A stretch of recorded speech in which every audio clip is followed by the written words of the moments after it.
आदाब, मैं हूं खुर्शीद। आप सभी का इस्तकबाल करता हूं हमारे मसाइल में। किसी भी समाज को आगे बढ़ाने के लिए, किसी भी मुल्क को आगे बढ़ाने के लिए हुकूमतों के साथ साथ अगर कुछ एनजीओज और समाजी तंजीमें भी काम करें तो रिजल्ट बहुत अच्छे आते हैं। लेकिन सवाल ये उठता है कि माइनॉरिटी तबके में, ख़ासतौर से मुस्लिम तबके में, उनके उत्थान के लिए, उनकी भलाई के लिए, उन्हें आगे बढ़ाने के लिए या उनकी तरक्की के लिए सामाजिक तंजीमें या एनजीओज जो हैं वो क्या कुछ कर रही हैं? क्या उतनी तादाद में एनजीओज हैं और क्या वो अपना रोल सही से अदा कर पा रही हैं समाज की तरक्की के लिए और उन्हें एक नई दिशा या एक नई राह दिखाने के लिए? इस पर बात करेंगे। चार खास मेहमान स्टूडियो में मेरे साथ मौजूद हैं। इनका तारुफ मैं करा दूं। मेरे साथ हैं नवेद हमीद साहब, प्रेसिडेंट हैं ऑल इंडिया मजलिस मुशावरत के। इस्तकबाल है सर आपका। इनके अलावा हमारे साथ हैं डॉक्टर जावेद जमील साहब, सियासी तज्जिया निगार, आपका भी इस्तकबाल करते हैं। और साथ ही मौजूद हैं डॉक्टर मनीष, एडिटर कोऑर्डिनेशन चौथी दुनिया, आपका भी इस्तकबाल है। और साथ ही मौजूद हैं इलियास मलिक साहब, सोशल एक्टिविस्ट हैं, आप सभी का इस्तकबाल करते हैं। और नवेद हमीद साहब, सबसे पहला सवाल आपसे ही, क्या जैसे ये बात देखी जाती है और ना सिर्फ हिंदुस्तान की बात है बल्कि पूरी ही दुनिया में अगर हम देखें, किसी भी मुल्क की तरक्की के लिए जो एनजीओज हैं उनका एक अहम रोल होता है। वक्त वक्त पर वो हुकूमतों को जो है अपने सजेशंस भी देती हैं और मुल्क को आगे बढ़ाने के लिए अलग अलग जो है फील्ड्स में वो अपना रोल अदा करती हैं। आपको क्या लगता है कि मुस्लिम तबके के पास, अगर हम हिंदुस्तान की बात करें, जो एनजीओज की तादाद होनी चाहिए, जो सोशल जो तंजीमें हैं उनकी जो तादाद होनी चाहिए, वो तादाद उतनी है और क्या वो अपना रोल अदा कर पा रही हैं? देखिए, एनजीओज का पूरा तस्वुर जो है वो 19वीं सदी का है, मॉडर्न अगर आप हिस्ट्री की बात करें तो जी। और जिस तरीके से एक सोशलिस्ट पैटर्न के अंदर एनजीओज का पूरा एक सिलसिला शुरू हुआ, उसके बाद उसकी एक लंबी तारीख़ है। हिंदुस्तान के अंदर भी वो आई हैं, लेकिन इंसिडेंटली ये मुझे कहने में कोई भी इसमें हिचक नहीं है कि एनजीओ सेक्टर मुसलमानों में ज़रा देर से उसकी शुरुआत हुई है। हालांकि मुझसे ज़्यादा डॉक्टर जावेद जमील साहब उस पर रोशनी डालेंगे कि इस्लाम का जो पूरा जो एक बेसिस है वो तो खिदमत खल्क उसका एक जुज़ है।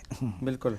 तो एनजीओज़ एक मॉडर्न एक टर्म है और खिदमत खल्क जो है वो बेसिक बात है। अलमिया ये रहा है कि तक़सीम वतन के बाद एक बड़ा तबका जब हिंदुस्तान से यहाँ चला गया, पाकिस्तान शिफ्ट हो गया, तो मुसलमानों में सर्वाइविंग का एक पूरा एक दौर चला, जद्दोजहद थी। और वो अपने अपने तौर के ऊपर अपनी रोटी रोज़ी के मसले के ऊपर जूझ रहे थे। और ये 80s के बाद और 90s के अर्ली 90s में मुसलमानों में ये एनजीओज़ बननी शुरू हुई। एक और मसला ये है कि हम तालीमी इदारों को, एनजीओज़ को हम काउंट करने लगे। ये एक बड़ी कमी की बात रही। साउथ के में जो तालीमी इदारे बने उसमें ज़्यादातर कमर्शियल इदारे थे, जो प्रोफेशनल एक इदारे वहाँ बने, उनको भी हमने एनजीओज़ में काउंट कर लिया। लेकिन 2002 के बाद मुसलमानों में एनजीओ सेक्टर जो है वो काफ़ी उसके बारे में समझबूझ पैदा हुई है। और अब हर शोबे में, सेहत के शोबे में, आपका माशियात के शोबे के अंदर, आपका दूसरे जो अहम शोबे हैं उनको ताल्लुक़ से जो एक एजुकेशन हुई है कि सरकारी स्कीमों को हम कैसे हासिल करें।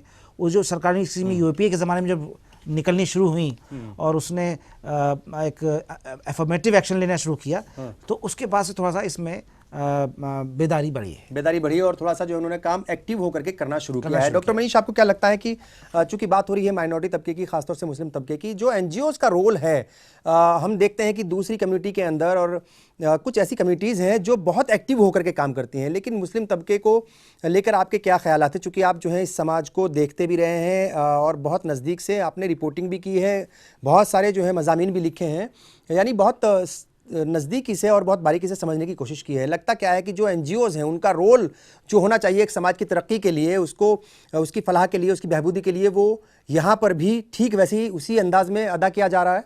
देखिए, पहले जब हम एनजीओ की बात करते हैं जी, तो एनजीओ को हम सिर्फ इस हिसाब से ना देखें कि वो सरकारी स्कीमों से लेकर के वो एजुकेशन, हेल्थ वगैरह के लिए काम करे।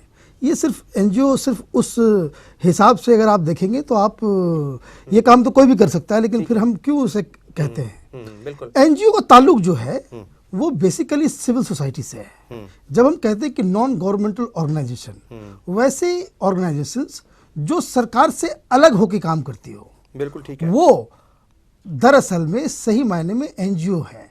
वो नहीं कि जो सरकारी एजेंसी बन करके सरकारी नियमों को जो है वो उसके पॉलिसीज़ को उनके प्लान को जो है समाज में लागू करे, वो रियल सेंस में एनजीओ नहीं है।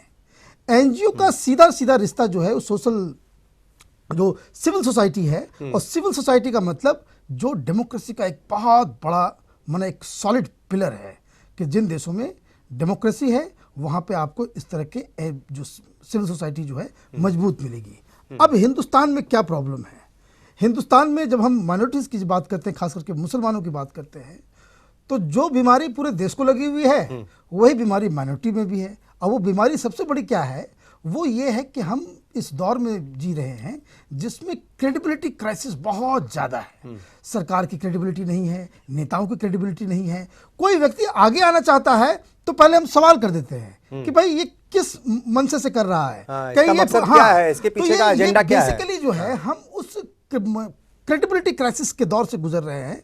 और हमें ये भी सोचना होगा कि जब हम माइनॉरिटीज़ के वेलफेयर की जब बात करते हैं तो जितने भी ऑर्गेनाइजेशंस हैं जो ट्रेडिशनली हमारे बीच मुस्लिम कम्युनिटी के बीच काम कर रहे हैं, तो उनके सामने भी वही क्रेडिबिलिटी का क्राइसिस है। नंबर 2, हमें इस क्रेडिबिलिटी क्राइसिस को कैसे एड्रेस करना है, इसके ऊपर गहन चिंता की जरूरत है। क्योंकि अगर क्रेडिबिलिटी नहीं है तो आपको ये जो नया जनरेशन जो पीछे से जो आ रहा है, जो हम लोगों को धकेल करके अपनी जगह बना रहा है, वो तो बिल्कुल ही वो तो क्रांतिकारी है, वो तो किसी की बात ही नहीं सुन रहा है। वो तो सब चीज़ में अकाउंटेबिलिटी तय करने वाला है। तो इस लिहाज से मुझे लग रहा है कि जो जिस तरह से क्राइसिस पूरे अलग दूसरे कम्युनिटीज़ में है, वही क्राइसिस मुस्लिम कम्युनिटी में भी है। और लेकिन चूंकि मुस्लिम कम्युनिटी की स्थिति जो इकोनॉमिक स्थिति है, जो एजुकेशन स्थिति है, मुकाबले बहुत कमजोर है, और कमजोर है, तो ये क्राइसिस जो है थोड़ा और ज़्यादा बड़ा दिखता है। बिल्कुल। डॉक्टर जावेद जमील साहब क्या कहेंगे? मुस्लिम विजन के जरिए बहुत सारी बातें आपने कहने की कोशिश की है और कही भी है, उसको लोगों ने समझा भी है, कुछ लोग समझने की कोशिश कर रहे हैं। लेकिन एनजीओज़ का जो एक पूरा सिस्टम है, ये लगता है आपको कि जहां मुस्लिम तबका है वहां तक पहुंचते पहुंचते ये लड़खड़ा जाता है, गड़बड़ा जाता है? देखिए, पहली बात तो मैं ये वाज़ेह करना चाहूँ कि एनजीओ का ताल्लुक़ ये होना चाहिए था कि एनजीओ सोशल इश्यूज़ को उठाने वाली वो संस्थाएं होनी चाहिए थी कि जो अवाम के इश्यूज़ को लेकर अवाम की नुमाइंदगी करें। लेकिन हकीकत ये है कि पिछले तकरीबन 50 से 100 साल के बीच में जो पूरी दुनिया में जो एक इकोनॉमिक फोर्सेस का जो गलबा हुआ, उसके बाद उन्होंने बड़ी होशियारी के साथ में जितने ऐसे लोग हैं या ऐसी ऑर्गेनाइजेशंस हैं जो समाजी तौर पर सोचती हैं, करती हैं, उनको भी अपने कब्जे में ले लिया है। और उनकी ज़्यादातर एनजीओज़ आज की तारीख में जो काम कर रही हैं वो कहीं ना कहीं से फंडेड होती हैं। उनकी फंडिंग 2 जगह से हो रही होती है, या तो सरकार से हो रही होती है या ऐसी कॉरपोरेट सेक्टर से या और दूसरी ऑर्गेनाइजेशंस की जो फंडिंग एजेंसीज हैं वो उनको फंडिंग कर रही होती हैं। और वो उनके मकासद बड़े ख़ास होते हैं। वो बज़ाहिर ऐसा लगता है कि वो पब्लिक वेलफेयर में काम कर रही होती हैं, लेकिन वो सारी वेलफेयर एक्टिविटीज़ वो होती हैं जो कहीं ना कहीं उन इकोनॉमिक फोर्सेस के इंटरेस्ट को कवर कर रही होती है। उनके खिलाफ वो कोई एनजीओ को फंड नहीं मिलता। अगर आप एक एनजीओ बनाया और उसके बाद में गवर्नमेंट से किसी ऐसी बात पर फंड मांगने लगे जो उनकी पॉलिसी के खिलाफ हो, या किसी जो सेक्टर हैं कॉरपोरेट सेक्टर उनके पास जाएं कि साहब हम इस मकसद के लिए, मिसाल के तौर पर अगर मैं कहूँ कि कोई इंडिया में कोई ऑर्गेनाइजेशन प्रोस्टिट्यूशन के खिलाफ वर्क करने के लिए अगर फंडिंग मांगेगी तो उसको फंडिंग ना गवर्नमेंट देगी ना कोई कॉरपोरेट एजेंसीज उनको फंडिंग देगी, चूँकि उनकी बुनियादी सोच के खिलाफ है। तो एक तो बड़ा मसला ये है। तो एनजीओज़, मुसलमानों में एनजीओज़ का ना डेवलपमेंट होना, उसकी सबसे बड़ी वजह यह है कि किसी भी एनजीओ की वर्किंग के लिए सबसे पहले फंड्स लाजमी होते हैं। और जब फंड्स अवेलेबल नहीं होंगे, मुसलमानों की अपनी इक्तिसादी हालात भी ख़राब हैं और उसके अलावा उनका कहीं ना कहीं लिंक गवर्नमेंट लेवल पर या कॉर्पोरेट सेक्टर की जो सोशल सेक्टर है उनका, उससे उनका रवाबित नहीं हो पाते, तो उनको फंड्स नहीं मिल पाते। और जब फंड्स नहीं मिलेंगे, मैं 1995 में मैंने एनजीओ कायम की पीस के नाम से। और जब मैं चूँकि मुझको हेल्थ ऑर्गेनाइजेशन ने, हेल्थ मिनिस्ट्री ने खुद कहा था कि मैं एनजीओ कायम करूं, उसके बाद में जब उनके पास मैं लेकर गया तो उन्होंने मुझको ये बताया सेंट्रल मिनिस्ट्री में कि हमारे पास में कई हज़ार एनजीओ वर्क कर रही हैं, ये पहली मुस्लिम एनजीओ है जिसको हमारे यहाँ से फंड्स दिए जा रहे हैं। तो मुसलमान को कुल मिलाकर एक तो समझ नहीं है, एनजीओ के कॉन्सेप्ट की समझ नहीं है, और उसके लिए जो ज़रूरी जो बेसिक स्ट्रक्चर है वो उनके पास में नहीं है। और ना वो शायद कई बार कोशिश की जाती है, कई लोगों ने कोशिश की है तो उन्होंने एनजीओ खड़े किए हैं और काम भी किए हैं। इलियास मलिक साहब, क्या लगता है कि ये ये गड़बड़ाना जो है ये, और वहाँ तक जहाँ मुस्लिम तबका रहता है या फिर जो मुस्लिम तबके की बात होती है, पता चला कि उनके पास एनजीओज़ का जो बेसिक स्ट्रक्चर है या जो बेसिक समझ है वही नहीं है अभी तक भी। 21वीं सदी में जो है हम दाखिल हो चुके हैं, लेकिन फिर भी अभी तक भी हम ये रोना रो रहे हैं कि एनजीओज़ की कमी है। ऐसा क्यों है? देखिए, इसकी बहुत वाज़ेह वजह है। वो ये है कि मुसलमान जो है, मुस्लिम माइनॉरिटी इस मुल्क में बैकवर्ड है। वो एजुकेशनली भी बैकवर्ड है, वो सोशली भी बैकवर्ड है, वो पॉलिटिकली भी बैकवर्ड है, वो सोशली आज ये भी बात कहना बैकवर्ड क्या है। मतलब मुनासिब है कि आज भी इतने बैकवर्ड है कि भाई नहीं, आज उस भी तादाद में जो नहीं, है वो एनजीओज़ नहीं बना सकते? नहीं, एनजीओज बनी हैं। मैं ये नहीं कहता कि एनजीओज नहीं बना सकते, एनजीओज बनी हैं, लेकिन अगर आप कंपैरिजन करेंगे तो आपको ये पता चलेगा कि उसकी तादाद दूसरी एनजीओज जो हैं उनके मुकाबले में कम है। और उसकी वजह यही है, क्योंकि देखिए, जैसे अभी डॉक्टर साहब ने कहा कि भाई इकोनॉमिकली वीक हैं। अगर आप एनजीओ बनाते हैं तो फंड कहाँ से लाएंगे? अगर आपका कोई ऐसी एनजीओ है जो हुकूमत के साथ, जो मौजूदा गवर्नमेंट है उसके साथ कोऑर्डिनेट कर सकती है, तो आप उन इश्यूज़ को लेके चल सकते हैं, तो ठीक है, वो आपको मिल जाएगा फंड। लेकिन कम्युनिटी एज ए होल इस पोजीशन में नहीं है। लेकिन यहाँ मैं एक बात और कहना चाहूँगा, वो ये है कि हम एनजीओज़ की बात कर रहे हैं सिर्फ। बहुत सी ऐसी तंजीमें हैं मुसलमानों में, बहुत सी ऐसी ऑर्गेनाइजेशंस हैं जो काम कर रही हैं, और ख़ास तौर से मुसलमानों में मुसलमानों की बड़ी तंजीमें वो भी काम कर रही हैं। उसमें अगर आप नाम लें, ठीक है, तो जमीयत उलमा भी है, मुशावरत भी है, मिली काउंसिल भी है, और आपके जमात इस्लामी भी है, जमीयत अहले हदीस भी है, और मुसलमानों का एक मसला और है पर्सनल लॉ का, उसके लिए पर्सनल लॉ बोर्ड भी है। तो ये काम भी हो रहे हैं। तो हमें ये बिल्कुल ये नहीं कह सकते हम। दूसरी एक और अहम बात जो है वो ये है कि अगर आप हिंदुस्तान के तनाजुर में देखें तो यहाँ शख्सियात ने ज़्यादा काम किया है तंजीमों के मुकाबले में। अगर आप देखिए, चाहे वो सर सैयद हों, चाहे वो हकीम अब्दुल हमीद हों, चाहे डॉक्टर जाकिर हुसैन हो, इन जैसी बहुत सी शख्सियात का नाम अभी अगर लिया जाए तो लिया जाएगा। बड़ी फहरिस्त है, वो बड़ी फहरिस्त है, ज्यादा काम तो नहीं शख्सियात ने ज्यादा काम भर किया है तंजीमों के मुकाबले। ठीक है, वक्त हो गया एक ब्रेक का, और बात हो रही है कि क्या मुस्लिम तबके के पास आज भी उन्हें एक नई राह दिखाने के लिए, उन्हें डायरेक्शन देने के लिए, या उनकी फलाह बहबूदी के लिए एनजीओज की कमी है? अगर है तो क्यों है और कैसे उसको दूर किया जा सकता है? ब्रेक लेंगे, बहुत जल्द हाजिर होंगे।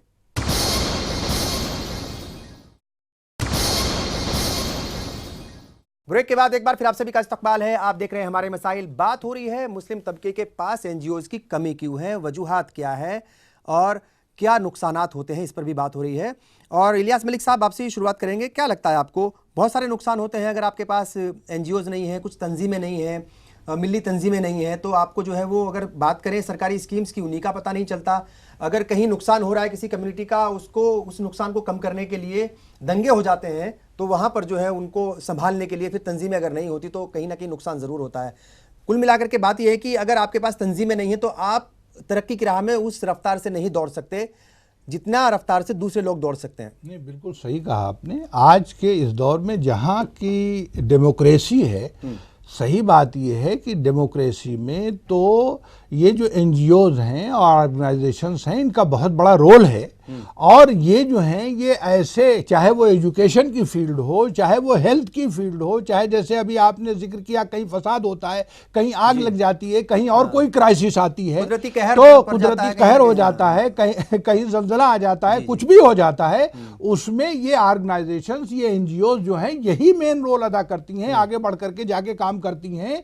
तो इसलिए आज के इस दौर में एनजीओज का होना, ऑर्गेनाइजेशन जो इस तरह की सोशल ऑर्गेनाइजेशंस हैं, उनका होना बहुत ज़रूरी है। और मैं ये समझता हूँ कि ये जो कमी है, ये भी एक वजह है जो इस मुस्लिम माइनॉरिटी की पसमानदगी, जो बैकवर्डनेस है, उसकी ये भी एक वजह है। लेकिन ये बात ये ज़रूर है, इसको समझना होगा कि चूंकि community as a whole backward है, इसलिए उसमें ये सारी चीज़ें आने में वक्त लग रहा है और वक्त लगेगा। और इसके लिए ज़रूरत इस बात की है कि हुकूमत भी इसको सपोर्ट करे और इस कम्युनिटी को, जो कम्युनिटी इतनी ज़्यादा पिछड़ गई है कि वो दलित से भी पीछे चली गई है, उस कम्युनिटी को दूसरे लोग भी साथ मिलकर के आए, हुकूमत भी ऐसे प्रोग्राम बनाए जिससे कि वो आगे बढ़े और वो उस लेवल पे आने के बाद फिर हम दूसरी कम्युनिटीज या दूसरे एनजीओ से इसका कंपैरिजन कर सकते हैं। अभी इस सूरत में कंपैरिजन नहीं किया जा सकता। ये तो एक सारे डाटा जितने भी आप देखिए वो मौजूद है और उससे ये बात साबित है कि भाई ये कम्युनिटी पीछे है। जब पीछे है तो जाहिर से एनजीओ में भी पीछे, ऑर्गेनाइजेशन में पीछे, स्कूलों कॉलेजेस में भी पीछे, हेल्थ सेक्टर में भी पीछे, हर जगह पीछे है। डॉक्टर जावेद जमील साहब, एक सवाल यहाँ पर ये उठाता कि भाई क्रेडिबिलिटी जो है वो कैसे तय हो। कई बार बहुत सारी तंजीमें आती हैं, बहुत सारे लोग आते हैं, संगठन बना करके सामने आते हैं, काम भी करते हैं, पता चलता है कि उनका सियासी मकसद होता है और वो कोई पॉलिटिकल पार्टी ज्वाइन कर लेते हैं या फिर कोई अपना सियासी मकसद जो है वो हल कर लेते हैं और क्या फ़ायदा उठा लेते हैं। तो फिर ऐसे में जो है वो आम लोग, आम मुसलमान जो कम पढ़ा लिखा है, वो कैसे यकीन करे, कैसे क्रेडिबिलिटी जो है वो तय हो? नहीं, देखिए पहली बात तो ये कि जो मलिक साहब ने कहा कि भाई गवर्नमेंट लेवल पर देखिए डिस्क्रिमिनेशन इतना है। मैंने बाकायदा चूँकि एनजीओ सेक्टर पर पूरा अपनी जो किताब के अंदर एक पूरा चैप्टर कायम किया है कि जितनी सरकारी स्कीमें एनजीओज के थ्रू जो फंड्स जाते हैं उनमें मुस्लिम एनजीओज को जो फंड जाता है वो 2 या 3% से ऊपर नहीं जाता है। और हमने डिमांड की है कि गवर्नमेंट को जितने भी फंड्स हेल्थ मिनिस्ट्री और वेलफेयर मिनिस्ट्री, मुख्तलिफ मिनिस्ट्री से जा रहे हैं, उनमें वो इंश्योर करे कि 15 से 20% फंड्स मुस्लिम एनजीओज को अलॉट किए जाएंगे। अगर इतना फंड अलॉट होने लगे तो जाहिर है उसके असरात बेहतरीन पड़ने चाहिए। लेकिन बहुत सारी ऐसी एनजीओज भी हैं अच्छा जो पर्सनल लेवल पर एनजीओज नहीं है लेकिन वो मुस्लिम तबके के लिए तंजीमें काम कर रही करती हैं। तो ये प्रॉब्लम सिर्फ मुसलमानों में नहीं है। देखिए क्रेडिबिलिटी की प्रॉब्लम्स हर कौम में होती है, हर जगह पर ये मसला पैदा होता है कि लेकिन फिर भी बड़ी तादाद में लोग ऐसे हैं कि जो काम कर रहे हैं, जमीयत उलमा और मजलिस मुशावरत, ये सारी तंजीमें बहुत अहम काम कर रही हैं, लेकिन उनके अंदर प्रॉब्लम क्या है कि वो हिंदुस्तान के इश्यूज को उस अंदाज से नहीं समझ सके अभी तक जिसको समझने की ज़रूरत है। मिसाल के तौर पर एक जनरल जो फीलिंग मुसलमानों के अंदर आ गई है कि मुसलमान ऑर्गेनाइजेशंस हमेशा मुसलमानों को एक लीगल माइनॉरिटी के तौर पर देखता है। हिंदुस्तान में मुसलमानों की 3 हैसियतें हैं कि एक कॉन्स्टिट्यूशनली वो एक माइनॉरिटी हैं, लेकिन आइडियोलॉजिकल लेवल पर वो हिंदुस्तान की दूसरी सबसे बड़ी अक्सरियत हैं, और सोशली वो डिप्राइव्ड मेजॉरिटी जो गरीब और कमज़ोर तबका है उसका हिस्सा है। तो मुस्लिम तंजीमें या मुस्लिम नेता सिर्फ पहली हैसियत को तो पहचानते हैं कि माइनॉरिटी हैं, हमेशा माइनॉरिटी सिंड्रोम का शिकार रहते हैं, लेकिन कुल मिलाकर जो एक सोशल डिप्रिवेशन है उसमें उनका पूरी जो डिप्राइव्ड मासेस इंडिया के हैं जिसमें 90% लोग शामिल हैं उसका वो हिस्सा नहीं बन पाते, और उनकी जो प्लानिंग होती है वो भी उन इश्यूज़ पर नहीं होती। वो खालिस प्लानिंग होगी तो किसी मस्जिद के ताल्लुक से या किसी पर्सनल बोर्ड के ताल्लुक से। हेल्थ गायब, इकोनॉमी गायब, मसले होते हैं तो तब आ जाते हैं, इमोशनल मसला होता है, मस्जिद का होता है तब आ गया। बिल्कुल सही बात है। जोड़े कि भाई वो सभी की प्रॉब्लम है, असल तो चीज वो वही है। उसका देखिए फायदा मिलेगा अगर हिंदुस्तान में कम्युनिटी को। गुर्बत इन जनरल दूर होगी तो उसका होना एक चाहिए। बड़ा फायदा मुसलमानों को होगा। बिल्कुल सच बात है। डॉक्टर मनीष, ये जो नीयत के ऊपर सवाल उठाने वाली बात है, भाई फिर जो है वो फैसला कैसे होगा कि भाई जो एनजीओ, जो तंजीम या जो संगठन या जो लोग, जो समूह आपके लिए काम कर रहा है वो वाकई बहुत साफ सुथरी नीयत से काम कर रहा है, उसके साथ जो है लग जाओ आप भी और उससे फ़ायदा उठाओ या फिर उसके साथ जो है लग करके तरक्की की राह में आगे बढ़ो। तो ये फैसला कैसे होगा, ये तय कैसे होगा कि जो काम आपके लिए कर रही है तंजीम वो वाकई बहुत साफ़ सुथरी है, उसकी नीयत जो है उसके ऊपर ये कहीं इल्ज़ाम नहीं है या फिर उसके ऊपर ये शक नहीं कर सकते कि कहीं विदेशी फंडिंग तो नहीं है या फिर उसका मकसद तो कुछ और नहीं है, तो तय कैसे हो ये? देखिए एक दो आर्गुमेंट जो यहाँ पे दिया जा रहा है कि चूंकि मुस्लिम जो है डिप्राइव्ड है, चूंकि वो गरीब है, इसलिए एनजीओ नहीं काम करते हैं, ये गलत आर्गुमेंट है। अब जैसे मैं बताता हूँ कि जो सबसे ज़्यादा एनजीओ किस कम्युनिटी के तहत काम करते हैं, तो ट्राइबल्स में काम करते हैं। तो वहाँ तो भरमार है, वहाँ भी डिप्राइवेशन है, लेकिन वहाँ पे लोग क्यों काम कर रहे हैं? वो बाहर से बहुत मिल रहा है, वो ठीक है, वहाँ जो वो लोग काम कर रहे हैं वो ट्राइबल ऑर्गेनाइजेशन नहीं है, दीगर दूसरी ऑर्गेनाइजेशन आके काम कर बिल्कुल रही हैं। ठीक है। फंडिंग जो है वो बाहर से हो रही है, कोई दिक्कत नहीं है, फंडिंग बाहर से ही होगी। सरकारी फंडिंग होगी तो करप्शन ज्यादा होगा, क्योंकि हिंदुस्तान में हम जानते हैं कि सरकार जब फंड देती है तो किस हिसाब से देती है, अकाउंटेबिलिटी नहीं होता। एक जो आपने सवाल किया कि अकाउंटेबिलिटी तय किया जा सकता है बहुत ही ट्रांसपेरेंट पब्लिक पार्टिसिपेशन से। एक जैसे हमारे पास बहुत सारे मॉडल्स हैं, अन्ना हजारे कोई सरकार से पैसे लेकर के कभी कोई काम नहीं सामने कर रहे नहीं आए थे, थे, हाँ, सामने सच नहीं बात, आए बिल्कुल थे। सही बात। उन्होंने पब्लिक पार्टिसिपेशन के जरिए और एक बाहर से मिसाल फंड कायम लाया की। और एक मिसाल कायम बिल्कुल, किया। बिल्कुल। और सिर्फ अन्ना हजारे को तो हम जानते हैं, इसलिए मैं नाम ले रहा हूँ। वैसे वैसे सैकड़ों लोग हैं कि जो बिना सैकड़ों, किसी हजारों हाँ लोग हैं। हजारों लोग हैं बिल्कुल। जो एनजीओ उस तरह से काम कर रही है। तो ये इस पर्दे के पीछे छुप जाने से वो काम नहीं चलेगा। समस्या क्या है? समस्या ये है कि हम अपनी बातों को, सिविल सोसाइटी क्या हमारी मुस्लिम कम्युनिटी के अंदर इतनी मजबूत है कि जो हम अभी भी टीवी चैनल पे बैठ करके इस बात को डिस्कस कर रहे हैं कि हमारी जो ट्रेडिशनल तंजीमें हैं, जो बड़े बड़े ऑर्गेनाइजेशंस हैं, वो मुसलमानों के असली इशूज़ को नहीं पहचान पाई हैं, उसको रिकॉग्नाइज नहीं कर पाई हैं। वो पॉलिटिक्स कर लेती हैं, वो पॉलिटिक्स के चुनाव के दौरान कुछ और हिसाब किताब जज्बाती इशूज़ को बढ़ा देती। तो इसका मतलब यह है कि हमें फंडामेंटली एक इस चीज़ को समझना होगा कि हमें एनजीओ की इसलिए भी ज़रूरत है कि जो पब्लिक पार्टिसिपेशन के जरिए लोगों के रियल इश्यूज़ को सामने लेकर के आएँ। और इसलिए ये क्रेडिबिलिटी से भी इसलिए जुड़ा हुआ है कि चूंकि आप लोगों के रियल इश्यूज़ को नहीं उठाते हैं, इसलिए इन तंजीमों का भी जो है जो क्रेडिबिलिटी है वो लो है। तो ये एक दरअसल देखिए, इसमें बात बहुत ही बड़े दुख के साथ ये कहना पड़ता है कि हम हिंदुस्तान में एक सर्कुलर लॉजिक में ऐसे फंसे हुए हैं कि हम ये करते हैं तो उधर फंस जाते हैं, उधर ये करते हैं तो कुछ और फंस जाते हैं। ठीक है। और नवीद ये- हमीद साहब, हाँ। मैं आ रहा हूँ। नवीद हमीद साहब, क्या लगता है आपको कि बहुत सारी तंजीमें हैं, जैसे उन्होंने नाम गिनवाया, उसमें आपकी भी जिसके आप सरबराह हैं वो तंजीम है जिसके अंदर बहुत सारी छोटी छोटी तंजीमें काम करती हैं, या बड़ी तंजीमें भी, मतलब एक अम्ब्रेला एक है, और बहुत सारे नाम हैं, जमीयत उलमा हिंद है, जमात इस्लामी हिंद है, मिल्ली काउंसिल है, और बहुत सारी हैं। लेकिन वो जो इश्यूज़ हैं असल, वो सेहत के मैदान में कितना काम कर रही है, ये सवाल है। तालीम के मैदान में वो लोग कितना काम कर पा रहे हैं, ये भी सवाल है। और हिफाजती इंतजामात या फिर सिक्योरिटी के इंतजामात के लिए वो कितना काम कर पा रहे हैं, या फिर वो उनको यकीन दिला पा रहे हैं अपनी कम्युनिटी को, नहीं आपकी जो है सिक्योर है, कोई दिक्कत नहीं है, क्योंकि ये भी बड़ा मसला है सिक्योरिटी का भी। वो काम तो नहीं होते, लेकिन जो जज्बाती इश्यूज़ हैं उनको ज़्यादा हवा दी जाती है या उनके ऊपर ज़्यादा काम किया जाता है। क्या ये बात सही है? देखिए, ये जनरल कमेंट है कि भाई मुसलमान तंजीमें जो हैं वो सिविल सोसाइटी के लिए काम नहीं करती हैं। जमीयतुल से मेरा, क्योंकि ऐसे ही सवाल जो है अन्ना हजारा के आंदोलन के वक्त भी आए मैं थे। वो भी जवाब दूंगा, मैं वो जवाब भी दूंगा मैं। हाँ। जमीयतुल का तारीख रही है, जमा इस्लामी का तारीख रही है कि उसने बहुत सारे नेशनल क्राइसिस में अपना रोल प्ले किया है। नेशनल क्राइसिस में, मैं मुस्लिम क्राइसिस की बात नहीं कर रहा हूँ, मैं नेशनल क्राइसिस में बात कर रहा हूँ। उसने रोल प्ले किया है। वो अब उसने जो है वो अर्थक्वेक आए तो वो जाती है, वो कहीं बाढ़ आए तो वो जाती है, सुनामी आए तो वो लोग जाते हैं। यही तो नेशनल क्राइसिस होते हैं। अब इसमें लोग जाके काम करते हैं। दूसरी बात ये कि देखिए, एक बात बहुत अहम है जो हमें समझने की ज़रूरत है, अब वो ये है कि आप दलित से और ट्राइबल से मुसलमानों के इश्यूज़ को आप कंपेयर नहीं कर सकते। आज भी मैं अभी ऑक्सफैम के एक सेमिनार में था 4 दिन पहले, मैंने वहाँ ये कहा कि चलिए खुदा करके अब मल्टीनेशनल एनजीओज जिनकी फंडिंग बाहर, मैं मल्टीनेशनल एनजीओज को उसको मानता हूँ जिनकी फंडिंग बाहर से आती है, 5 साल कबल तक मुस्लिम इश्यूज़ पर, मुसलमानों के दरमियान हेल्थ के ऊपर, मुसलमानों के दरमियान एजुकेशन के ऊपर, मुसलमानों के दरमियान सर्वे करने, कभी इकोनॉमिकल कंडीशन का सर्वे करने पर भी उनको डर लगता था। डर लगता था उनको कि सरकार जो है उसमें तफुन लगाएगी। दलितों का मामला बिल्कुल दूसरा है। दलितों से आप पूरी दुनिया से, आप जो है यूरोपियन यूनियन से और यहाँ से और वहाँ से, सब जगह से आपके ऊपर FCRA के तहत आता है। अन्ना हज़ारे की मूवमेंट पूरी पॉलिटिकल मूवमेंट थी। एंटी कांग्रेस जितना भी फोर्सेस थे, मैं जानता हूँ कहाँ कहाँ से पैसा जो है वो दे रहे थे। वो एक बिल्कुल वो एक पॉलिटिकल मूवमेंट थी। उसको अन्ना हज़ारे की मूवमेंट, लेकिन ठीक है पॉलिटिकल मूवमेंट था, लेकिन उसके पीछे का जो मकसद था वो हो सकता है छुपा हुआ मकसद कुछ भी रहा हो, लेकिन जो नजर आ रहा था वो तो बड़े तौर पर, बड़े पैमाने पर यही था कि भाई वो सियासत में के खिलाफ है। जो नजर आता है सियासत में वो होता नहीं है, ये सब लोग जानते हैं। सियासत ये थी तो कि क्या कांग्रेस मुस्लिम सरकार को कम्युनिटी इतनी समझदार हो गई कि समझ गई पहले ही कि भाई ये तो जो है पॉलिटिकल मूवमेंट है, हम इसके साथ नहीं लगेंगे?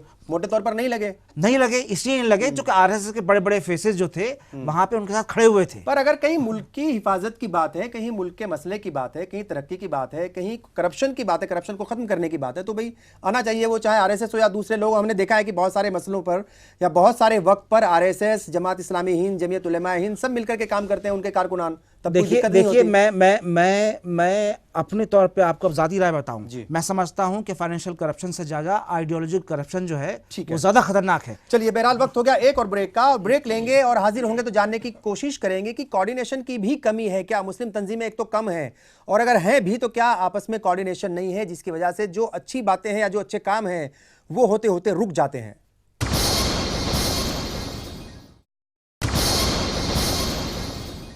ब्रेक के बाद एक बार फिर आप सभी का इस्तकबाल है। बात हो रही है एनजीओज की। क्या मुस्लिम तबके में एनजीओज की कमी है, सामाजिक तंजीमों की कमी है, सोशल जो तंजीमें हैं उनकी कमी है, और उस कमी का नुकसान क्या है। और फिर सवाल ये भी उठता है कि अगर ये तंजीमें हैं भी, क्या आपस में कोऑर्डिनेशन की कमी है, अपने आपस में ही जो है ये उलझी रहती हैं और बिखराव बहुत ज़्यादा है, एक दूसरे के साथ जो है वो बातचीत नहीं होती बहुत सारे मसलों को लेकर के, इसका भी नुकसान होता है। नवेद हमीद साहब क्या कहेंगे? एनजीओज तो चलो बहुत सारी हैं भी, और पहले के मुकाबले ये तादाद भी बढ़ी है, पहले के मुकाबले एक्टिव भी हुए हैं, पहले के मुकाबले में हर एक मैदान में काम करना भी शुरू कर दिया है, लेकिन सब लोग अपने अपने लेवल पर काम कर रहे हैं। कोऑर्डिनेशन की कमी जो है वो आज भी पाई जाती है, ऐसा क्यों है? देखिए, तंजीमों का मामला और एनजीओज का मामला बिल्कुल अलग अलग है। इसको इसमें हमें हम दोनों की बात कर रहे हैं आज। एक लाइन हमें खींचनी है, पड़ेगी। ठीक है। एनजीओज का पूरा सेक्टर जो है वो गवर्नमेंट के और फंडिंग के, बाहर की फंडिंग के ऊपर डिपेंड करता है। बिल्कुल। मुस्लिम तंजीमें ना गवर्नमेंट के ऊपर डिपेंड करती हैं ना बाहर की फंडिंग पर डिपेंड करती हैं, वो मुसलमानों के ऊपर डिपेंड करती हैं, उन्हीं के दरमियान काम करती हैं, उन्हीं के ऊपर डिपेंड करती हैं। पर जिन तंजीमों का कोऑर्डिनेशन अभी की आपने बात नाम लिया था उनमें से बहुत सारी तंजीमों के पास बाहर से भी फंडिंग होती है, ये सबको पता है, और वो बुरी बात नहीं होगी शायद, क्योंकि वो कानून के तहत फंडिंग करते हैं, कोई ऐसा वो नहीं है। जो लीगली फंडिंग हो रही है उनमें उसी की कहीं बात शुमार नहीं होता। अगर आप 10,000 तंजीमों को, आप ऑर्गेनाइजेशन को रखेंगे मुल्क की, मैं जनरल बात कर रहा हूँ, तो 10,000 अगर नंबर लगाएंगे तो शायद उनका 9,800 कुछ नंबर आएगा, जो फंडिंग बाहर से जो बाहर से होती है। ये सारा पैसा जो है मुसलमान वो देता है ज़कात का, और जो दूसरे मदों का पैसा है वो मुस्लिम तंजीमें जमा इस्लामी को, जमत उलमा को मिलती हैं। मुशावरत तो आम चंदा करती नहीं है, उसमें जो वो कॉन्फ्रेंटेशन है वो तो एक अलग बात है। लेकिन ये कि दो बातें हमें ख्याल रखना चाहिए। एक बात तो ये कि ज़्यादातर मुस्लिम तंजीमें जो हैं वो मसलकी तंजीमें हैं। वो एक जब बड़ा इशू आता है उस पर तो उसका कॉपरेशन होता है, लेकिन मसलकी इदारे चलाना उनका एक मकसद होता है। जमात हदीस का अलग एक इदारों की एक चेन है, जमीयत उलमा के इदारों की चेन है, जमा इस्लामी के इदारों की एक चेन है, और दूसरे ऑल इंडिया शिया कॉन्फ्रेंस जो है उसके इदारों की एक चेन है। तो वो सबके अपने अपने इदारे हैं, वो एजुकेशनल इंस्टीट्यूशंस ज़्यादा चलाते हैं। और जमीयत उलमा ने बहुत अच्छा काम किया, जमा इस्लामी ने बहुत अच्छा काम किया कि वो अब लीगल इंटरवेंशन भी कर रहे हैं। हाँ। वो सिविल सोसाइटी के साथ भी कोऑपरेशन कर रहे हैं। दोनों तंजीमों सिविल सोसाइटी के साथ मिलकर कई इदारे बनाए हैं। ठीक है। जो सेकुलरिज्म की बात कर रहे हैं, जो नेशनल आइडेंटिटी की बात कर रहे हैं, तो ये कॉपरेशन की बात है। डॉक्टर मनीष, ये जो कोऑर्डिनेशन की कमी की बात हम कर रहे हैं, हो सकता है दूसरी जगहों पर भी हो, लेकिन जो महसूस किया जाता है या जो देखा जाता है वो यही है कि मुस्लिम तबके के अंदर कोऑर्डिनेशन की आपस में जो है वो कई बार कमी पाई जाती है, बिखराव बहुत ज़्यादा है। अपने अपने जो है वो एक लफ्ज़ का इस्तेमाल, एक लाइन का इस्तेमाल किया जाता है, नफ्सी नफ्सी का आलम है, सब अपने अपने में लगे हुए हैं। आपको लगता है कि इसका नुकसान होता है? जो कम्युनिटी के काम बेहतर तरीके से हो सकते हैं, ज़्यादा इफेक्टिवली हो सकते हैं, वो नहीं हो पाते, और हुकूमतों के ऊपर जो प्रेशर पड़ना चाहिए या जो पड़ना चाहिए, जो होना चाहिए हुकूमतों के ऊपर, एक सोसाइटी का प्रेशर, वो नहीं पड़ पाता है, आपका असर उतना ज़्यादा नहीं रहता। फिर देखिए, बेसिकली एक इसमें एक चीज़ और जो समझने वाली बात है कि जो ज़्यादातर जो मुस्लिम ऑर्गेनाइजेशंस हैं जो बड़े बड़े हैं, उसको हम कह सकते हैं कि क्वाजी पॉलिटिकल ऑर्गेनाइजेशंस हैं। इनका ये बेसिकली जो है वो अपने सियासत के रोल को जो है वो ज़्यादा अहमियत देते हैं कि जो किस तरह से उनका इंटरवेंशन पॉलिटिक्स में हो, किस तरह से उनका इंटरवेंशन चुनाव में हो।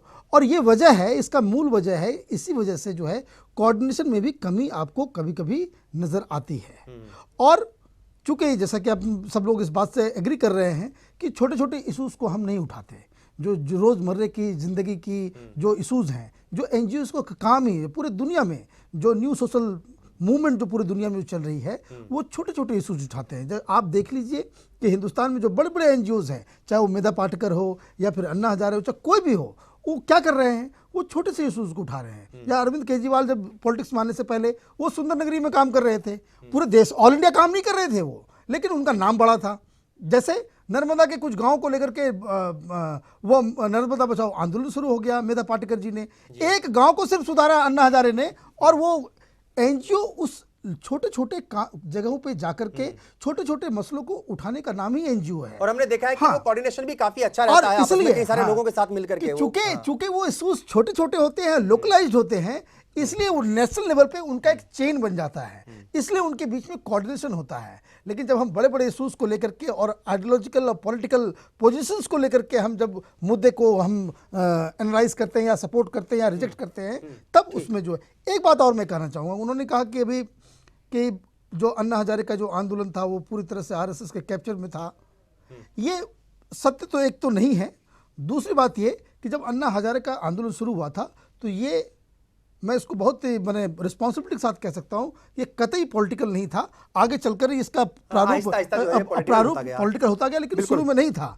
और दूसरी एक जो अहम बात जो समझने वाली है कि अगर मान लीजिए इस तरह का कोई नेशनल मूवमेंट होता है भ्रष्टाचार को लेकर या कोई भी ऐसी चीजों को लेकर के, क्या आरएसएस वहां घुस जाएगा?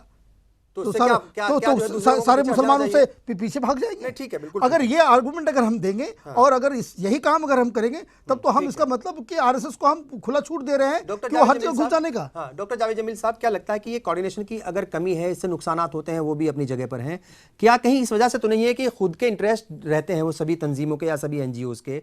उनको लगता है कि अगर ये इशू मैंने उठाया है या इस काम को अगर मैं कर रहा हूं या मेरी तंजीम कर रही है और अगर मैंने किसी दूसरी तंजीम को मिला लिया अपने साथ, तो कहीं इसका फायदा उस तंजीम को ना मिल जाए या उसको ना पहुंच जाए। ये डर कहीं रहता है और ये डर हम देखते हैं कि मुस्लिम तंजीमों में या एनजीओज में ज्यादा पाया जाता है। नहीं, देखिए, तो बिलाशुबा जो खास तौर पर जो बड़ी मुस्लिम तंजीमें हैं उनमें ये सेंसिटिविटी का इशू जो है बहुत इंपॉर्टेंट होता है। वो अवाम में अपना परसेप्शन एक बहाल रखना चाहते हैं और वो इसलिए ऐसे इश्यूज पर ज्यादा बोलते हैं जिस पर अवाम की तवज्जो ज्यादा होती है। जिस तरह मीडिया सेंसेशनल न्यूज को ब्रॉडकास्ट करता है खूब तेजी के साथ, इसी तरह इस तरह की ऑर्गेनाइजेशंस सेंसेशनल इश्यूज को ज्यादा कैप्चर करती है। और अभी नवेद हामिद साहब कह रहे थे कि ये मसलकी ऑर्गेनाइजेशंस हैं, इसमें कोई शक नहीं। लेकिन मैं यहाँ पर यह सवाल करता हूँ कि जो ये सो कॉल्ड जितनी भी ऑर्गेनाइजेशंस हैं उन सब का ताल्लुक अगर इस्लाम से है, तो इस्लाम तो ये कहता है कि शराब किस कदर खतरनाक चीज़ है। आज तक क्यों शराब के खिलाफ कोई तहरीक इन बड़ी बड़ी ऑर्गेनाइजेशंस ने इंडिया लेवल के ऊपर नहीं चलाई? और अगर हिंद कह रही है वो चलाएगी। अगर वो जो ये मैं बहुत दिनों से मैं भी करती रही इन लोगों को, लेकिन बड़े पैमाने पर नहीं हुआ कुछ। और मैं इसमें नीतीश कुमार ने शुरू किया है, तो वो मसला जो है वो इसमें मैं मनीष जी की बात से इत्तफाक करूंगा कि मैंने बंबई में एक कॉन्फ्रेंस के अंदर ये बात कही थी कि अगर कोई इशू ऐसा है कि जो सोशल इंपॉर्टेंस का है, मिसाल के तौर पर बार्स के खिलाफ या शराब के खिलाफ या नंगेपन के खिलाफ अगर शिवसेना का आंदोलन करती है तो मुसलमानों की जिम्मेदारी है कि उसमें शामिल हो। बिल्कुल हो जाएगी। अगर कोई आरएसएस, आप इशू को देखिए, ये मत देखिए कि कौन सी ऑर्गेनाइजेशन कर रही है। तो ये जो इश्यूज की समझ और उससे जो है भाईचारा भी बढ़ेगा, उससे जो है दूरियां भी कम होगी, समझ ज्यादा बढ़ेगी। सबसे बड़ी कमी ये है कि हमें इश्यूज की समझ नहीं है। वो इश्यूज की समझ हम हमारे पॉलिटिकल एम्पावरमेंट में नुकसानदेह साबित हो रही है और सोशल एम्पावरमेंट भी नुकसानदेह हो रही है। जब तक हम इश्यूज की समझ नहीं रखेंगे और अपनी प्रायोरिटीज तय कर एक कोऑर्डिनेटेड वे में वर्क नहीं करेंगे, तब तक मसला भला होने वाला। मलिक साहब, क्या लगता है आपको, क्या किसी भी तंजीम का या किसी एनजीओ का, क्योंकि हम दोनों की बात कर रहे हैं, सिर्फ सामाजिक तंजीमों की बात ही नहीं कर रहे हैं, एनजीओज़ की भी बात कर रहे हैं, दोनों की बात हम कर रहे हैं, क्या ये मकसद होना चाहिए कि भाई वो कैसे मुल्क की तरक्की के लिए अपना जो है रोल अदा करे, या किसी कौम की, समाज की, पिछड़े वर्ग की तरक्की के लिए अपना रोल अदा करे, या फिर खुद को चमकाने की जो है वो ललक और लालसा जो है उसके अंदर होनी चाहिए, या पैसा कमाने की लालसा उसके अंदर होनी चाहिए, या फिर नाम कमाने की लालसा उसके अंदर होनी चाहिए? नहीं, ये बात क्योंकि इससे तो नुकसान होगा, फायदा तो कुछ होगा नहीं। नहीं, देखिए, समाज की तरक्की और मुल्क की तरक्की और मुल्क में रहने वालों की तरक्की ये तो होना ही चाहिए और ये है भी। लेकिन आप जिन तंजीमों की बात कर रहे हैं वो बेशतर तंजीमें मजहबी तंजीमें हैं। अगर आप गौर करें, वो तंजीमें जिनका आप यहाँ तस्करा कर रहे हैं, वो तंजीमें ज़्यादातर जो काम कर रही हैं वो अपने अगर इंस्टीट्यूशन भी खोल रही हैं तो वो मदारिस खोल रही हैं, मदरसे खोल रही हैं, वो जो है वो मॉडर्न एजुकेशन के स्कूल नहीं खोल रही। तो जमीयतुलमा ने जो है नहीं कुछ मैं मुझे बोलने तो दीजिए पहले, आप बीच में मत कूदिए ना। मेरा सिर तो बात मुकम्मल होगी तभी तो उसको भी लाऊंगा ना। लेकिन जो मेजॉरिटी में काम हो रहा है उसको फोकस किया जाएगा ना। फोकस ये है कि ज्यादातर तंजीमें मदारिस पर फोकस कर रही हैं, मदरसे कायम किए। उसमें ऐसी तंजीमें भी हैं जो मॉडर्न एजुकेशन भी जिन्होंने किया, और मैं ये भी जानता हूं कुछ ने हॉस्पिटल भी खोला है, ऐसा नहीं कि बिल्कुल नहीं, लेकिन एक तादाद। दूसरी बात ये कि जो बहुत से मसाइल ऐसे पैदा होते हैं, देखिए एक बात ये समझने की है कि हिंदुस्तान में तमाम कौमें जो रह रही हैं उसमें मुसलमान एक ऐसी कौम है जिसके साथ एक मसला ये है कि जैसे हर कौम के बच्चे को तालीम चाहिए, हर आदमी हिंदुस्तान का ये चाहता है इंक्लूडिंग मुस्लिम कि उसके बच्चे जो हैं वो डॉक्टर, इंजीनियर, आईएएस, आईपीएस, जज, जर्नलिस्ट सब बने। लेकिन मुसलमानों के साथ एक मसला है जो मैं पहले भी कहता रहा हूं कि उनको हर मस्जिद के लिए 2 इमाम भी चाहिए, उनको मुफ्ती भी चाहिए, उनको आलिम दीन भी चाहिए। ये जो हैं ये मदरसों से ही आते हैं, ये किसी पब्लिक स्कूल से नहीं आते। तो वो मजहबी तंजीमें जो हैं वो ज्यादातर उनका फोकस वो एरिया है। अब दूसरी एक बात यह है कि बहुत से मसाइल ऐसे खड़े होते हैं जिनमें हुकूमत से बात करनी पड़ती है, तो कई बार ये तंजीमें प्रेशर ग्रुप के तौर पर भी काम करती हैं। अगर आप देखें कि इश्यूज को लेकर के हुकूमत से बात करना, हुकूमत के पास खत लिखना, हुकूमत इनके जो सरबराहान पर मेरा सवाल यहाँ पर यह था कि वो आपस में जो है कोऑर्डिनेशन की कमी की वजह से सिर्फ एक ही तंजीम वो प्रेशर बना पाती है, दूसरे मसलक के लोगों को या दूसरी तंजीमों को नहीं जोड़ पाती। कई बार इसका नुकसान होता है। ऐसा बिल्कुल ये नहीं कह सकते, बिल्कुल ऐसा नहीं है। हाँ, ये जरूर है कि हर इशू पर सब एक साथ नहीं आते, लेकिन बहुत से ऐसे इश्यूज हैं, मैं खुद उसका गवाह हूं, जिसमें तमाम तंजीमें भी एक साथ आकर के खड़ी हुई हैं कि भाई ये हमारा इशू है, इस पे एक साथ आना है, और ये इशू ऐसा है जिसका ताल्लुक सबसे है, इस पे काम होना चाहिए और इस पे हमको एक साथ आना चाहिए, और साथ आए भी हैं। ठीक है, बहरहाल वक्त हो गया एक और ब्रेक का, और आखिरी ब्रेक है ये, और जब लौटेंगे तो जानने की कोशिश करेंगे कि ये एनजीओज की जो कमी है क्या पूरी की जा सकती है।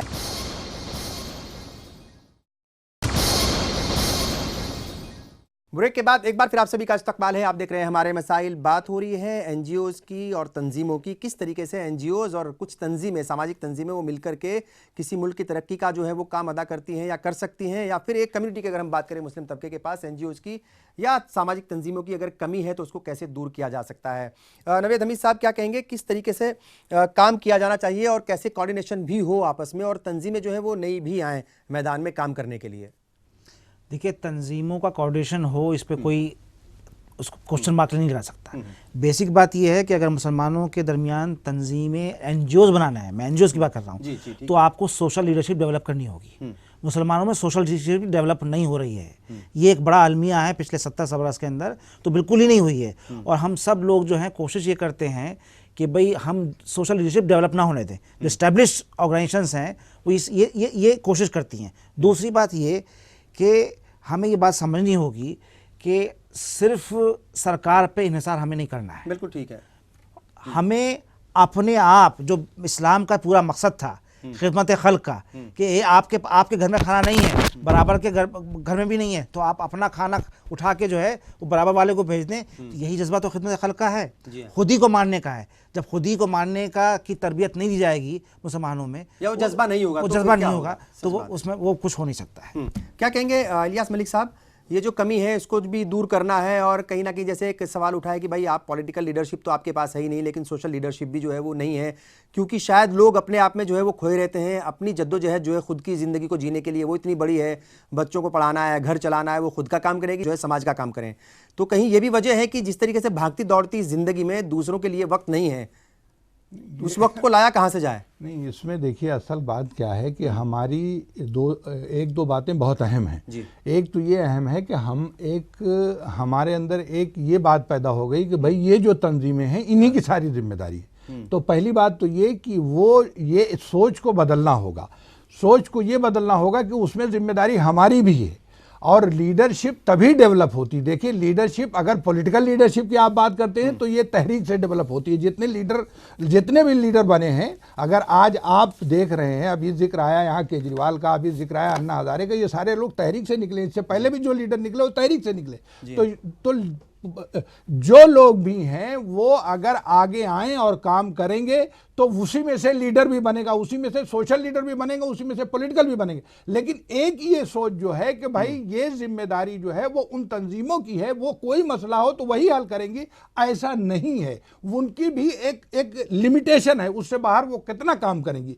इसलिए ज़रूरत इस बात की है कि लोग निकलें, लोग आके आए, छोटे छोटे इश्यूज लें, जैसे अभी बात हो रही थी, और उन पर काम करें, और अपने गैर मुस्लिम साथियों को, जो भी हमारे लोग हैं, सबको साथ लेके चलें, और लोकल जो दूसरे इश्यूज हैं, सिर्फ मुसलमानों के नहीं, सबके इश्यूज और मुल्क के इश्यूज, उठाएं, साथ लेके चले, तो मैं ये समझता हूँ तभी जो बहुत है कुछ, सारे कॉमन इशूज बात बनेगी। बिल्कुल बहुत ठीक है। सारे कॉमन इशूज हैं जो हल हो जाएंगे, और मसाइल भी हल होंगे और लीडरशिप भी डेवलप होगी, दोनों बातें होंगी। डॉक्टर जावेद जमील साहब, कोई फॉर्मूला नजर आता है आपके पास भी कुछ ऐसी जो है बातें हैं बताने के लिए जिससे जो है एनजीओज की तादाद भी बढ़े और आपस में जो तंजीमों में कोऑर्डिनेशन की कमी है ये भी दुरुस्त हो? देखिए, एक टेक्निकल चीजें हैं कुछ कि जैसे बहुत सारी ऑर्गेनाइजेशन हिंदुस्तान में हैं जो बाकायदा एनजीओ नहीं कहलाई जा सकती, हालांकि वो ऑर्गेनाइजेशंस हैं, क्योंकि जो एक लीगल प्रोसेस है सोसाइटीज रजिस्ट्रेशन एक्ट के तहत उनका प्रॉपर रजिस्ट्रेशन होना, उनकी जो फंड्स लेने के लिए जो ज़रूरी चीज़ें हैं वो उन पर खरे नहीं उतरते। तो उस लेवल पर एक तो तवज्जो की ज़रूरत है कि ऑर्गेनाइजेशन बाकायदा अपना आप को रजिस्टर्ड करें और लीगली कॉम्पिटेंट बने फंड्स लेने के लिए। एक तो पहला चीज़ ये। दूसरी, एक मास्टर एनजीओज की बड़ी ज़रूरत है कि मास्टर एनजीओज जो पूरे हिंदुस्तान में एक दो हों, और उसके अलावा स्टेट लेवल पर हर स्टेट में कुछ एनजीओज हों, मास्टर एनजीओज जो छोटे लेवल की डिस्ट्रिक्ट लेवल की एनजीओज और फंडिंग एजेंसीज के दरमियान में एक कोऑर्डिनेशन का काम करें और इश्यूज पर कॉमन लाकर उनको फंड्स दिलवाने में वो एक अहम रोल अदा कर सकती हैं। तो मास्टर एनजीओज का कयाम और एनजीओज के प्रॉपर वे में फंक्शनिंग के लिए जो टेक्निकल और लीगल ज़रूरत है उनको पूरा करना, अगर इस लेवल पर वर्क हो जाएगा तो ये ज़रूरी, तो उसके नताइज बहुत अच्छे निकलने वाले हैं, फिर बड़े तादाद में फंड्स भी मिल सकेंगे। डॉक्टर मनीष, क्या कहेंगे आखिर में? क्या लगता है आपको कि ये तादाद जो है बढ़नी चाहिए, कोऑर्डिनेशन की जो है कमी है वो भी दूर हो, और हुकूमत का जो है वो ठीक है, वो डायरेक्ट हुकूमत बहुत सारी स्कीम चलाती है, लेकिन अगर एनजीओ का सहारा हुकूमत को भी मिल जाए तो उसका सहारा सीधे आम लोगों को मिलता है, आम लोगों को फायदा जो है फिर पहुंचता है? देखिए, दो तीन चीज़ें जो है जो हमें बिल्कुल समझनी पड़ेगी कि हिंदुस्तान जो है अभी माने कि इट इज़ ऑन रन, ये दौड़ रहा है ये देश। आप देखिए किस तरह से इकोनॉमिक ग्रोथ पिछले 7-8 सालों से जो है लगातार बढ़ रहा है, पूरी दुनिया पीछे जा रही है, हम आगे बढ़ रहे हैं। और इसमें सबसे जो महत्वपूर्ण चीज़ जो हमारे लिए क्या है कि इस दौर में मुसलमान जो है वो पीछे हट रहा है। ये एक बहुत बड़ा क्राइसिस के रूप में आगे ये विकराल रूप धारण करेगा। सोसाइटी किस तरह से कब किस तरह से रिएक्ट करती है इसे प्रेडिक्ट नहीं किया जा सकता। तो हम एक ऐसे मुहाने पे खड़े हैं जो एक बड़े क्राइसिस की ओर हम जा रहे हैं। दूसरी बात यह है कि हम जब एनजीओज़ की बात करते हैं, कोऑर्डिनेशन की बात करते हैं या उसके कामों की बात करते हैं, तो हमें ये भी समझना सबसे पहली ज़रूरत ये है कि एनजीओ का सबसे पहला काम जो है कि इशूज़ को लेकर के उस पर अवेयरनेस पैदा करने का है। हमारे पास आज के डेट में टेक्नोलॉजी है, आज के डेट में हमारे लोगों के पास, युवाओं के पास तरह तरह से एक्सेस पॉइंट है। दुनिया अब वो नहीं है जो 20 साल पहले की दुनिया नहीं है। आप लोगों को, नए जमाने के लड़कों को, लड़कियों को आप जो है गफलत में नहीं डाल सकते। इसलिए मुझे लगता है कि जो सबसे बढ़िया उपाय जो है कि मुझे इस बात का पूरा भरोसा भी है कि मुस्लिम लीडरशिप नए जनरेशन्स में निकलेंगी, वो छोटे छोटे इशूज़ के ऊपर काम भी करेंगी, वो सिविल सोसाइटी को लीड भी करेंगी और इस क्राइसिस से हिंदुस्तान के मुसलमानों को, इस सोसाइटी को बचाएंगी भी। बहुत बहुत शुक्रिया, आप सब लोग आए। जाहिर तौर पर ये जो एनजीओज़ का एक पूरा सिलसिला है, जो सामाजिक तंजीमें हैं, उनका रोल भी बहुत अहम होता है किसी भी समाज की तरक्की के लिए। मुस्लिम तबके को भी अब इस जानिब ज़रूर संजीदगी के साथ तवज्जो देनी पड़ेगी। आप सबने प्रोग्राम देखा, बहुत बहुत शुक्रिया। आदाब।